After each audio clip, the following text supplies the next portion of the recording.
ನಮಸ್ಕಾರ ರೀ ಎಲ್ಲ ದೊಡ್ಡ ಮಂದಿಗೆ. ಹಾವೇರಿ ಹಬ್ಬ ಅಂದ್ರ ಅದೊಂದು ಸಂಭ್ರಮ, ಅದೊಂದು ಸಡಗರ.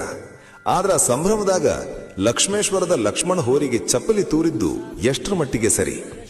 ಮೈಯೆಲ್ಲ ರಕ್ತ ಸುರಿಸ್ಕೊಂಡು ಹಗಲು ರಾತ್ರಿ ಅನ್ನದೆ ರೈತನ ಮಗನಂತೆ ದುಡಿಯೋ ಜೀವವಿದು. ಅಖಾಡ ಕೀಳಿದ್ರ ಸಿಂಹದಂಗ ಗರ್ಜಿಸೋ ನಮ್ಮ ಲಕ್ಷ್ಮಣನಿಗೆ ಗೌರವ ಕೊಡದಿದ್ರೂ ಪರವಾಗಿಲ್ಲ, ಆದ್ರೆ ಇಂಥ ನೀಚ ಕೆಲಸ ಮಾಡೋದು ಎಷ್ಟು ಸರಿ? ಬೆವರು ಸುರಿಸಿ ಸಾಕಿರ್ತಾರ ಆ ಮಾಲೀಕರಿಗೆ ಗೊತ್ತು ಅದರ ಬೆಲೆ ಏನೆಂದು. ಚಪ್ಪಲಿ ತೂರ್ದವನಿಗೆ ಹೇಳ್ತೀನಿ ಕೇಳು, ಇದು ಶೌರ್ಯದ ಹಬ್ಬ, ಹೇಡಿತನ ತೂರ್ಸೋ ಜಾಗ ಅಲ್ಲ. ಮರ್ಯಾದೆ ಕೊಡೋದು ಕಲ್ಕೋ, ಇಲ್ಲಾಂದ್ರೆ ಹಬ್ಬ ಮಾಡೋದನ್ನ ಬಿಟ್ಟು ಮುಕ್ಳಿ ಮುಚ್ಕೊಂಡು ಮನೆಯಾಗಿರು. ನಮ್ಮ ನಾಡಿನ ಹೋರಿಗಳ ಗೌರವ ಉಳಿಸೋದು ನಮ್ಮೆಲ್ಲರ ಜವಾಬ್ದಾರಿ. ಈ ಘಟನೆ ಬಗ್ಗೆ ನಿಮ್ಮ ಅಭಿಪ್ರಾಯ ಏನಿದೆ ಅಂತ ಕಮೆಂಟ್ ಮಾಡ್ರಿ. ಇಂತಹ ಇನ್ನೂ ಹೆಚ್ಚಿನ ಉತ್ತರ ಕರ್ನಾಟಕದ ಹಳ್ಳಿ ಸುದ್ದಿ ಮತ್ತು ಹೋರಿ ಹಬ್ಬದ ಅಪ್ಡೇಟ್ಸ್ ನೋಡಾಕ ವಿನಾಯಕ್ ಫ್ರಮ್ ಹಳ್ಳಿ ಪೇಜ್ ಫಾಲೋ ಮಾಡೋದನ್ನ ಮರಿಬೇಡ್ರಿ.